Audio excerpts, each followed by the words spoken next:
അവിടെ നിന്നോ, ഇല്ലെങ്കിൽ നിന്നെ ഞാൻ ഇന്ന് കൊല്ലും. ഇന്ന് കൊല്ലും ഞാൻ. അമ്പടാ, ഇതെന്താ പുഷ്പകവുമാനോ? ആകാശത്ത് ഇറങ്ങണില്ലല്ലോ. വാ വാ വാ വാ, ഇത് ഞാനാ വിളിക്കണ. എന്നെ എനിക്ക് ശരിക്കും മനസ്സിലായിട്ടില്ല.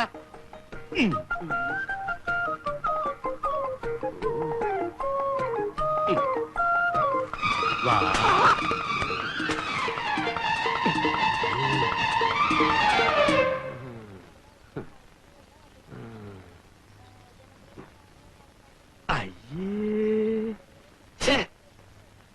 നല്ല കാലം ചാണകമാണല്ലോ.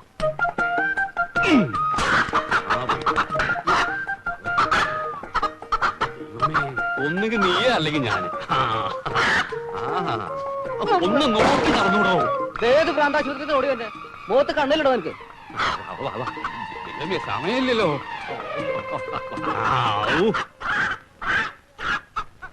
എന്തൊരു സ്പീഡാ പോ. ഒളിമ്പിക്സ് കോഴിയോ? വണ്ടി ഇപ്പൊ വന്ന് പോയിട്ടുണ്ടാവും. എവിടുന്ന്? ഇന്ത്യൻ വണ്ടിയെ പറ്റി മോള് തീരെ പരിഭ്രമിക്കണ്ട. അയ്യോ, മുണ്ടിൽ മുഴുവൻ ചളിയായല്ലോ. അച്ചോട്ടെ മുണ്ട് മാറ്റിട്ട് പോരാ. അയ്യോ, അതിനൊന്നും ഇനി നേരമില്ല. എന്നാൽ അങ്ങനെ തന്നെ. ഭാനുവെടുത്തേ ഇതാ കോഴി എത്തിക്കഴിഞ്ഞു. കൊല്ലണതാരാ? ഓ, അത് ശരിയാണല്ലോ. ഞാനാണല്ലോ സ്ഥിരം കൊലപാതകി. ആ കത്തെടുക്കൂ. അമ്മേ, അച്ഛൻ സ്റ്റേഷനിൽ കാത്തു നിൽക്കുന്നുണ്ടാവും. ആ കോഴിയും കൊടുത്തേ. ഓ, ഇത് പിടിക്കൂ. ഒന്നും ചെയ്യില്ല, പിടിച്ചോളൂ. അച്ചോട്ടിങ് വാ. ഓ മോളെ, എന്റെ കൈ വിട്. എന്റെ മുണ്ട് മതി. മുണ്ടൊന്നും വേണ്ട. മുണ്ടില്ലാതെ ഇപ്പൊ തന്നെ നേരം എത്രയാ? നേരൊക്കെ എത്രയെങ്കിലും ആയിക്കോട്ടെ. സാധാരണ അതൊക്കെ പതിവാ. രാഘവേട്ടനാ, ഇന്നെന്താണോ വണ്ടി സമയത്തെത്തി? ഏതായാലും സ്റ്റേഷനിൽ പോകാതെ കഴിഞ്ഞു. ഞാൻ അപ്പോഴേ പറഞ്ഞതാ, ആരും കാണാൻ അച്ഛൻ എന്തുമാത്രം സങ്കടപ്പെട്ടു. ഓ, പിന്നെ മൂപ്പർക്ക് എന്താ സ്വന്തം വീട്ടിൽ വഴിയറിയില്ലേ?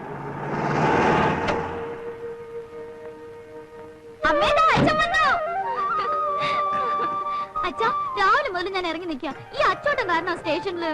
അയ്യോ, ഞാൻ കാരണല്ല, കോഴി കാരണം. ഞാൻ അവരൊന്നും ഇല്ലാത്തോണ്ടല്ലേ ഞാൻ തന്നെ ഇറങ്ങി പുറപ്പെട്ടത്. പക്ഷേ ഞാൻ കോഴി. അയ്യോ, ഞാൻ കോഴിയല്ല, ഭാനുവെടുത്തി. കോഴി വേണമെന്ന് പറഞ്ഞു. അതിന്റെ പിന്നാലെ ഓട്ടം ചാട്ടുമായിരുന്നു. ഇപ്പൊ അങ്ങോട്ട് കൊണ്ട് കൊടുത്തുള്ളൂ. എന്റെ കടിതം കിട്ടില്ലായിരുന്നു പാനു? കടിതമോ? കത്ത് ഒക്കെ കിട്ടി. അത് ഇങ്ങോട്ട് വിട്ടാ അവന് രാഘവട്ടം പോട്ട് വിശ്രമിക്കൂ. സൂക്ഷിക്കണം കേട്ടോ. ഞാൻ സൂക്ഷിച്ചോളാം. നീ സൂക്ഷിക്കുന്ന കാര്യമല്ല, ഇതിനകത്ത് പൊട്ടുന്ന സാധനം ഉണ്ടത് പൊട്ടാതെ സൂക്ഷിക്കണം. ഓ, ഞാൻ സൂക്ഷിച്ചോളാം. മോളുവാ. Very heavy weight. ഒന്ന് സഹായിക്കും.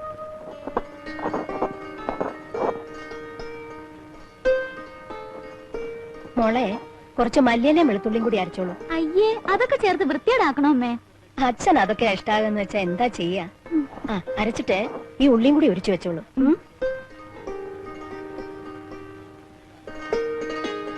ഹായ്, എന്താ അച്ചു ഇത്? കുറച്ചുകൂടെ അങ്ങോട്ട് മാറിയിരുന്ന് ചെയ്തൂടെ? തൂവലെല്ലാം കിണറ്റിലല്ലേ വീഴുക? അത് ശരി, തൂവല് കിണറ്റിൽ വീഴാതെ സൂക്ഷിക്കാനുള്ള ബുദ്ധിയും കൂടി എനിക്കില്ല. അച്ഛേ വാ, നമുക്ക് പോവാം. എങ്ങടാ? വണ്ടിയിൽ ഇരുന്നപ്പം വിചാരിച്ച എത്തിയ ഉടനെ ആ കോരപ്പുറത്തെ കുളത്തിലത് മുങ്ങി കുളിക്കണം. അവിടെ ഈ കുഴായി തണ്ണിലല്ലേ കുളി. ഫ്ലോറിന്റെ മണം വേറെ. മുനിച്ചാമി ഉണ്ടെങ്കിൽ നല്ല വെള്ളം കിട്ടും. അതാരായി മുനിച്ചാമി? പോട്ടറാ. ഓ, എന്തൊരു സ്നേഹമുള്ളവനാണെന്നറിയോ. ഞാൻ എന്റെ വലുതേ നീട്ടിയ അവനറിയാം എന്തിനാണെന്ന്. ഇടതേ നീട്ടിയാലും അവന് സംഗതി പിടികിട്ടും.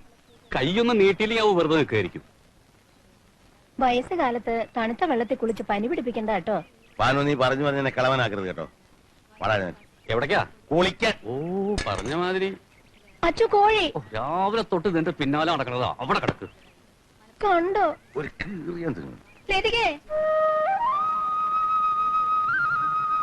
ഇപ്രാവശ്യത്തെ മഴയൊക്കെ എങ്ങനെ ഉണ്ടായിരുന്നു അച്ചു? ഇപ്രാവശ്യത്തെ മഴയിലെ മഴ 51-ലെ വെള്ളപ്പൊക്കത്തിന് ശേഷം ഇത്രയും വീരശൂര പരാക്രമിയായിട്ടൊരു മഴ ഉണ്ടായിട്ടില്ല. അങ്ങെല്ലാം മഴയെ കിടയാത്. കുളിത്തണ്ണിക്കൂടി ரொம்ப കഷ്ടം. രാഘവേട്ടാ, വണ്ടി വാളയാറ് വിട്ടിട്ട് മണിക്കൂർ കുറെ ആയി. ആ തമിഴ് വിട്ടിട്ട് മലയാള മണ്ണിലേക്ക് വരൂ. ആ മണ്ണിന്റെ കാര്യം പറഞ്ഞപ്പോഴാ നമ്മുടെ പറമ്പൊക്കെ എങ്ങനെ ഉണ്ടാ? പറമ്പ് അങ്ങനെയുണ്ട്. പണി തുടങ്ങുന്ന രാഘവട്ടം വന്നിട്ട് മതിന്നല്ലേ പറഞ്ഞിരുന്നത്? അല്ല, നീ ഇടയ്ക്കിടയ്ക്ക് പോയി നോക്കാറില്ലേ? നോക്കാറുണ്ട്. എന്താ ഈ പറമ്പ് മേടിക്കാൻ വേണ്ടി രാഘവട്ടം ആരുടെ കുറച്ച് കടം മേടിച്ചിരുന്നല്ലോ? പെൻഷൻ ആകുമ്പോ കിട്ടിയ കാശ് മുഴുവൻ കടം വീട്ടി തീർക്കായിരുന്നു. ഇനി മുമ്പോട്ടുള്ള ജീവിതത്തിന് ആ പറമ്പ് മാത്രമേ ഉള്ളൊരു ശരണം. രാഘവട്ടം ധൈര്യമായിട്ടിരിക്കുകയും മണ്ണ് മനുഷ്യ ചരിച്ചായിട്ടുള്ള ചരിത്രം ഒന്നും വരെ ഉണ്ടായിട്ടില്ല. അങ്ങനെ വിശ്വസിക്കാം.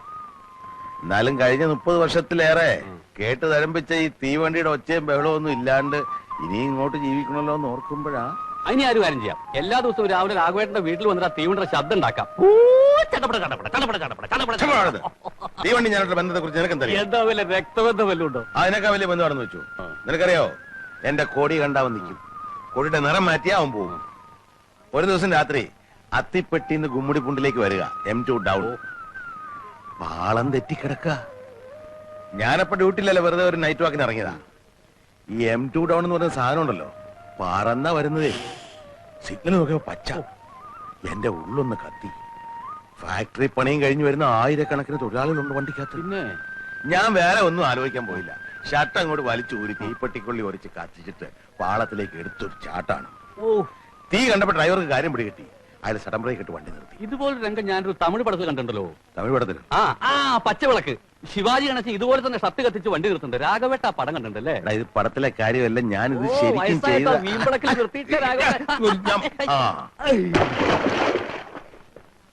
Pandit Jawaharlal Nehru, one of the greatest figures in the world's history. He was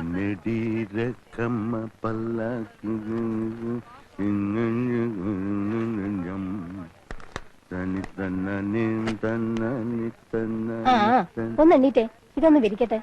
നീയല്ലേ പറഞ്ഞ പ്രശാന്തനം ഒന്നും പഠിക്കുന്നില്ലെന്ന്. കുട്ടികളെ വെറുതെ കുറ്റം പറയല്ലേ ഭാനു. എത്ര അരുമയായിട്ടാവും പഠിക്കുന്നത്? സന്ധ്യക്ക് കുറെ നേരം ഇങ്ങനെ ബഹളം വെക്കുന്നത് കേൾക്കാം. അരമണിക്കൂർ, കൂടിയാൽ 1 മണിക്കൂർ. അത്രയും മതിയായിരിക്കും മുഴുവൻ പഠിക്കാൻ. എനിക്കല്ലെങ്കിലും അറിയാം, ചെറുപ്പത്തിലെ മുതൽ അവന് നല്ല മൂളയാണ്. at Allahabad. When not quite 15, he went to Harrow School in England and then to Cambridge. After നീ അങ്ങോട്ട് ഇരുന്നേ, എന്നിട്ട് ഇതൊക്കെ ഒന്ന് വിശദമായിട്ട് കാണാം. ദേ, എന്റെ പുറകെ നിൽക്കുന്നതാണ് വെള്ളയപ്പൻ. വെള്ളയപ്പോ? അപ്പോ അല്ല, അപ്പൻ. വെള്ളയപ്പൻ. ഓരോ പേരുകളെ. ഇത് വെള്ളിയപ്പൻ. ആഹാ, പിന്നെ അപ്പനോ? ഇവங்க ബ്രദേഴ്സ്. ഇനി അപ്പന്മാരുണ്ടെങ്കിൽ ഒരുമിച്ച് അങ്ങ് പറഞ്ഞേക്കെ. ഇനി അപ്പന്മാരല്ല, ചാമിമാരാ. ഇത് പളനിച്ചാമി, ഇത് മുനിച്ചാമി, ഇത് വീരാച്ചാമി. ഇത്തിരി കൊള്ളാവുന്ന പേരുള്ള ആരും നിങ്ങളുടെ കൂട്ടുകാരായിട്ടില്ലേ? എടീ, ഇതൊക്കെ അവിടെ ഒന്നാന്തരം പേരുകളാ. അയ്യേ. അച്ഛാ, രാത്രി എന്താ കഴിക്കാൻ വേണ്ടത്? രാത്രിയില് ഇലിമ്പിച്ച ശാതം മതി, അല്ലെങ്കിൽ വേണ്ട പുളിയോദര. അവക്ക് അതൊന്നും ഉണ്ടാക്കാൻ അറിയില്ല. പഠിച്ചില്ലേ മോളെ? അച്ഛൻ എത്ര പ്രാവശ്യം പറഞ്ഞു തന്നാ? മറന്നുപോയി അച്ഛാ. നിങ്ങൾ ഇനിയെങ്കിലും മനുഷ്യന്മാര് കഴിക്കുന്ന എന്തെങ്കിലും കഴിക്കാൻ നോക്ക്. മോളൊരു കാര്യം ചെയ്, തൈര് ശാതം മതി. നീ ചോറുണ്ടാക്കിക്കൂ, തൈരും കൂട്ടി കുഴച്ച് തൈര് ശാതം ആക്കിക്കൊള്ളു. അങ്ങനെയല്ല ബാനു. അങ്ങനെ തന്നെയാണ് ബാനു.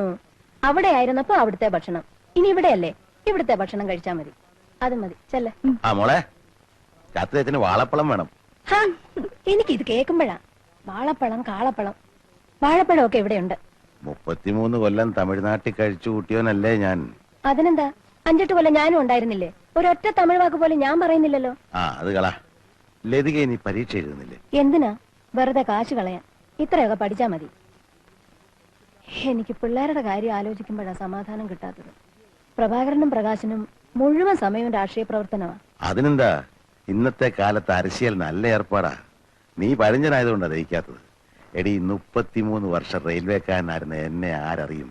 ചില വോട്ടർമാർ കണ്ടാ സലാം വെക്കും, അത്ര തന്നെ. അതേസമയം ഒരു പൊതുപ്രവർത്തകന്റെ വളർച്ചയെന്ന് പറഞ്ഞാൽ ഇന്ത്യൻ പ്രസിഡന്റ് വരെ ആകാം. മഹാത്മാഗാന്ധി, സുഭാഷ് ചന്ദ്രബോസ്, ഗോഖലെ, വല്ലഭായ് പട്ടേൽ, ഇങ്ങനെയുള്ള അരസ്യൽവാദികളില്ലായിരുന്നു നമുക്ക് സ്വാതന്ത്ര്യം കിട്ടുമായിരുന്നു. മക്കൾക്ക് പറ്റിയ അച്ഛൻ തന്നെ.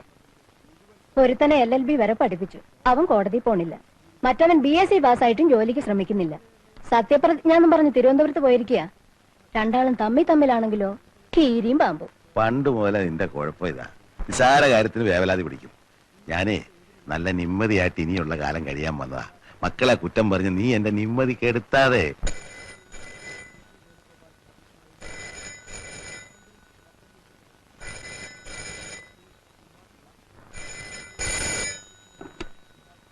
ഹലോ, ആരാ? അദ്ദേഹം ഇവിടെ ഇല്ല. സത്യമായിട്ട് ഇവിടെ ഇല്ല.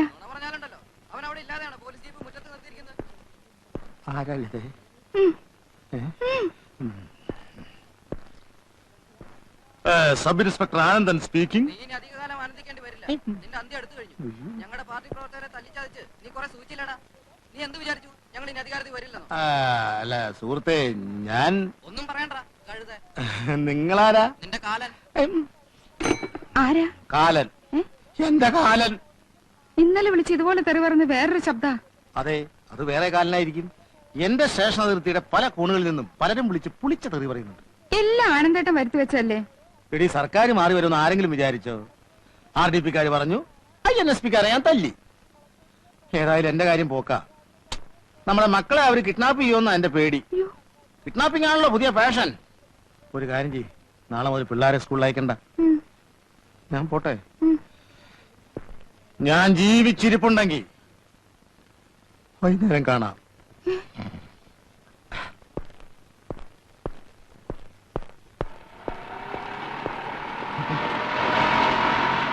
അയ്യോ, ഗുണ്ടകള് ഗുണ്ടകള് വരുന്നു. ഗുണ്ടകള് എത്ര ഗുണ്ടകളുണ്ടല്ലേ? ഗുണ്ടകളല്ല, അച്ഛനാ. ഏതച്ഛൻ? എന്റെ അച്ഛൻ. നിന്റെ സ്വന്തം അച്ഛനോ?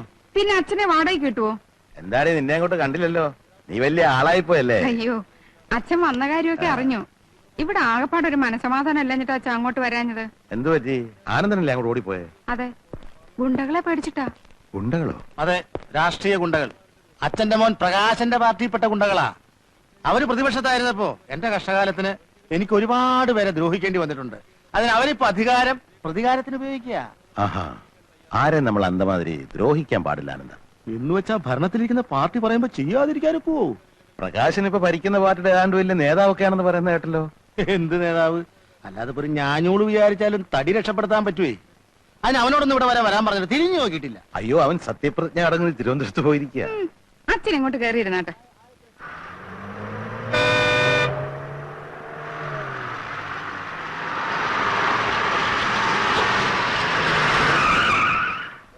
ഒന്ന് മാറി അലമ്പുണ്ടാക്കല്ലേ തിരക്കുണ്ടാക്കല്ലേ. ഇറങ്ങിക്കോ.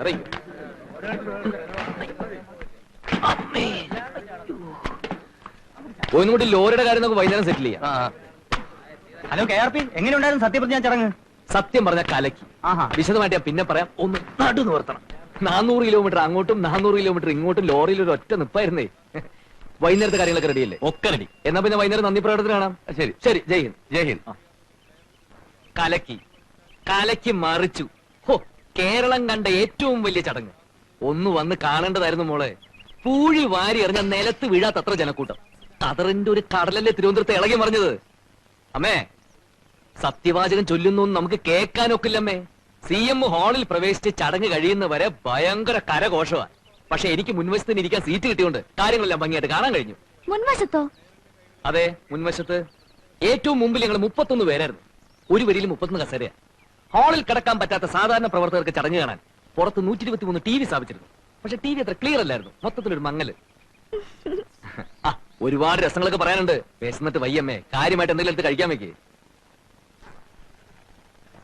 പോത്ത് പോലെ 2 ആമക്കൾ ഉണ്ടായിട്ട് അച്ഛനെ സ്റ്റേഷനിൽ നിന്ന് കൂട്ടിക്കൊണ്ടുവരാൻ ഒരുത്തനുമില്ല. മല മറിച്ചിട്ട് വന്ന് കിടന്ന് പ്രസംഗിക്കുക. അച്ഛനെപ്പോ വന്നു? അമ്മയുടെ മൂത്ത മോൻ ഇവിടെ ഉണ്ടായിരുന്നല്ലോ. ഇലക്ഷന് തോറ്റ് തുന്നമ്പാടിയ ഒരു സഖാവ്. മൂപ്പരെവിടെ? കാണാൻ കൊതിയാവ്. അതുകൊണ്ടാ.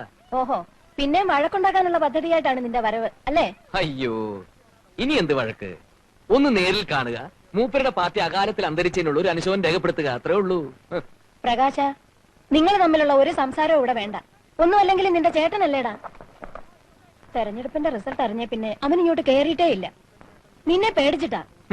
ഇന്നലെ രാത്രി ജംഗ്ഷനിൽ വെച്ച് കണ്ടുവന്ന് അച്ചു പറയണ കേട്ടു. ഓഹോ, എന്നാൽ എനിക്ക് സന്തോഷമായി. ഈ അവസ്ഥയെ തന്നെ വേണം എനിക്ക് മൂപ്പരെ നേരിട്ട് കാണാൻ. അമ്മയ്ക്കറിയോ, ഈ ഇലക്ഷന്റെ ഇടയ്ക്ക് 9-ാം വാർഡിലിട്ട് എന്നെ തല്ലിക്കാൻ വരെ പ്ലാൻ ചെയ്ത ആളാ ചേട്ടൻ. ആര്? പ്രഭാകരനോ? അമ്മ എന്തറിഞ്ഞു? അതൊക്കെ പോട്ടെ, ആദ്യം സ്ട്രോങ് ആയിട്ട് ചായ ഞെടുത്തേ. കാലത്തെ പരിപാടികൾ നടക്കട്ടെ.